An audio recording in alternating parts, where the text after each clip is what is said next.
So hi guys and welcome again to another episode of The Lawyer with Aparajita. Thank you so much for joining us again on this show.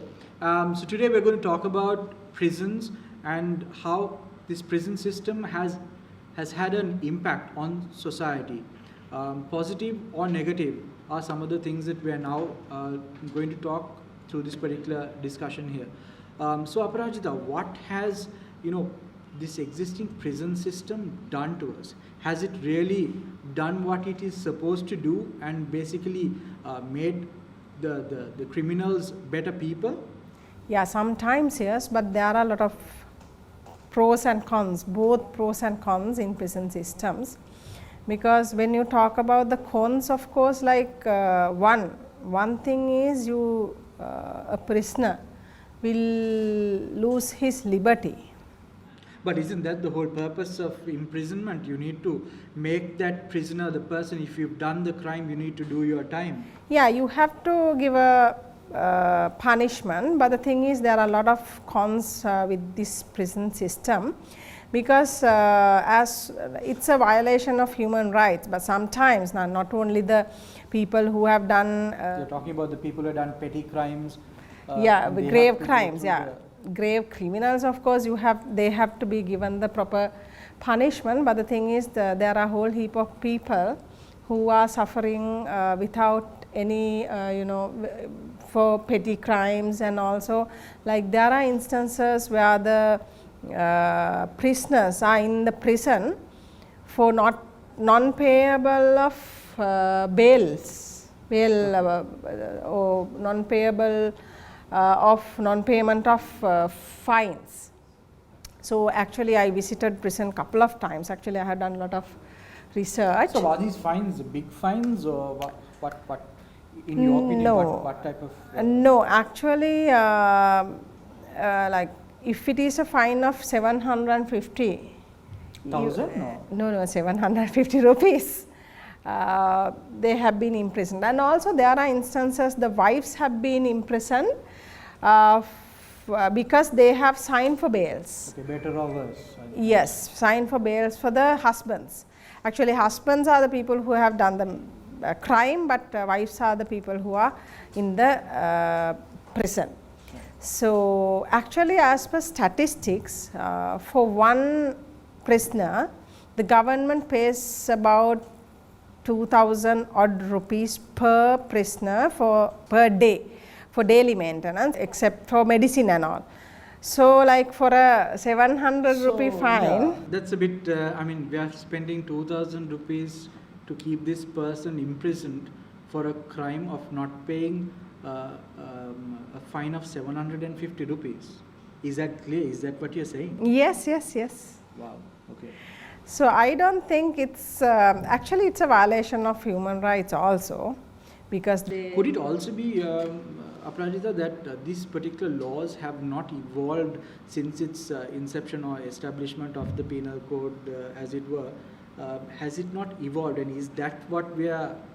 It's not been reformed thereafter? No, not the actually penal sentences should be there, but the thing is like there should be alternatives for imprisonments as well, because in the world, when it comes to the world scenario, it's the prisons are overcrowding, and also in Sri Lanka also there are about 30,000 odd prisoners as per statistics. So like in order to prevent this overcrowding, we can have alternative imprisonments, alternatives to imprisonment. When you say alternatives, what type of alternatives are you talking about here? Yeah, there are rehabilitation, community sentences, those type of things are the alternatives. So like for example, what you're saying is that yes, people should be imprisoned for whatever the crimes that they do, but it shouldn't be the standard form of imprisoning or putting people behind bars as it were, a century ago. That's not my personal idea, actually it's the idea of the whole world, the organizations where. But how apt do you think, taking something from what happens from a global level or happens outside the country, how apt do you think, or how effective do you think it's going to be in a local scene? I mean, Sri Lanka has its own way of dealing with stuff. Actually, all these human rights laws have come from the UN. So actually, we are bound by those rules. Actually, if we are a ratified country, we have to consider all these things. So like not actually, when it comes to the regulations part, regulatory part, we can consider those, the government, but rehabilitation part, of course, for the drug addicts and all, there is an act for rehabilitation which was enacted in 2007. Right. There's another concern. Something that I've heard people talking about is that someone who does a small crime ends up associating a more accomplished criminal, as it were, and he graduates to a next level of his criminalhood, for lack of another word, and passes out as a extremely brilliant criminal. So how does that work? That's what I also have heard, but as per my research, of course, I couldn't go in that objective, but in courts, of course, what I have seen, like in the primary courts, like magistrate courts, all these drug addicts are imprisoned, so not the drug dealers. So instead of getting the drug dealers in custody, drug addicts are in custody. So that actually for those people, of course, these alternatives will work out. So there's another thing, I think, I don't know whether during the break you mentioned about tracking people, or is that also something that is being looked at from a global level? Yes, in other countries, of course, they use a lot of technology to track the criminals. So they keep them at their residence and they track. So that's one of the very good alternative method. Like the court can get the passport in custody, preventing the criminal not going overseas, and they can track. But in Sri Lanka, of course, it's not done. Understood. So I think just to wrap things up today, what we were talking about here is whether we should stick with the standard way of imprisonment, or whether we need to try and evolve and look at alternative mechanisms of imprisonment. So with that in mind, anything that you'd like to add or tell? Yes, there are cons in imprisonment. It's just like violation of human rights. The imprisonment will restrict the liberty of the prisoners, and also petty criminals, as you told, they will be in prison for a long time. And also the amount which the government spends for a criminal, it's about 2,000 odd rupees per day, but when it is calculated per year, there are about 30,000 odd criminals.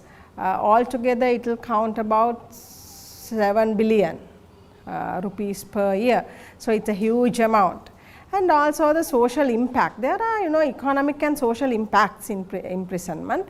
Social impact is that when the criminal goes out to the society, they are others will still see them as criminals. So it is a social impact for the family and the prisoner as well. So there are a lot of impacts. Therefore, globally, alternatives have been introduced. So we also must introduce. Yes, we have to. Our policymakers have to consider that, and also there should be a huge campaign and huge that has to be executed. Another thing, I think, before we wrap it up, I think if we are to evolve with time, it's something that is extremely important for us to understand that, like, given this current context of social distancing and having overcrowded or crowded prisons at this particular instance could be a catastrophe. So yes, we need to try to evolve with time in order for us to better tailor make solutions to overcome our existing issues. Exactly. So with with that, I'd like to thank everyone who's watching today. And please don't fail to make any comments or ask any questions below this video. Make your comments, and we hope to engage with you again no sooner we come back. Okay, thank you. Thank you.